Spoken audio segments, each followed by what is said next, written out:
ভাইপো ঘনিষ্ঠ শান্তনুর জমি কেলেঙ্কারি মামলায় কোটি টাকার ঘড়ির হদিশ পেল ইডি। শান্তনু সিনহা বিশ্বাস উপহার বাবদ কোটি টাকার হাত ঘড়ি পেয়েছিলেন জমি কেলেঙ্কারি মামলায়, এমনটাই তদন্তে দাবি করল এনফোর্সমেন্ট ডিরেক্টরেট।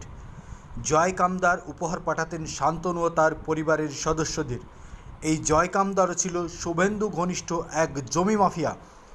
সেই উপহারের মধ্যেই বহু মূল্যবান ঘড়ির সন্ধান পেল ইডি, যার দাম প্রায় 1 কোটি টাকার উপরে। শান্তনুর বাড়িতে অভিযান থেকে এই সমস্ত মূল্যবান উপহারের হদিশ মিলেছে, দাবি এনফোর্সমেন্ট ডিরেক্টরেটের। শুধু উপহার নয়, এই চক্রে জুড়ে থাকতে একাধিক সিম ও মোবাইল ব্যবহার করতেন শান্তনু সিনহা বিশ্বাস।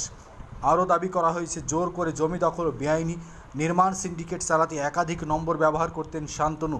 জয় কামদারের ফোনে একাধিক নম্বর শান্তনু দা বলে, কখনো শান্তনু স্যার, কখনো শান্তনু বাবু বলে সেভ করা ছিল।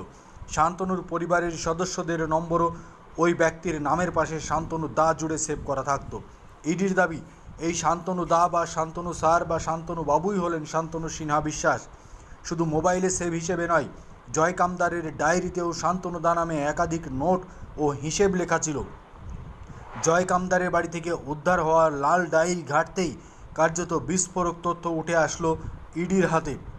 জয় কামদারের হাত ধরেই অভিষেক ঘনিষ্ঠ শান্তনু সিনহার উপহার হিসাবে 1 কোটি টাকা প্রাপ্তি, 1 কোটি টাকার ঘড়ি প্রাপ্তি। জয় কামদার ও জমি কেলেঙ্কারি মামলায় ইডির হাতে বিস্ফোরক তথ্য শান্তনু সিনহা বিশ্বাসের বিরুদ্ধে।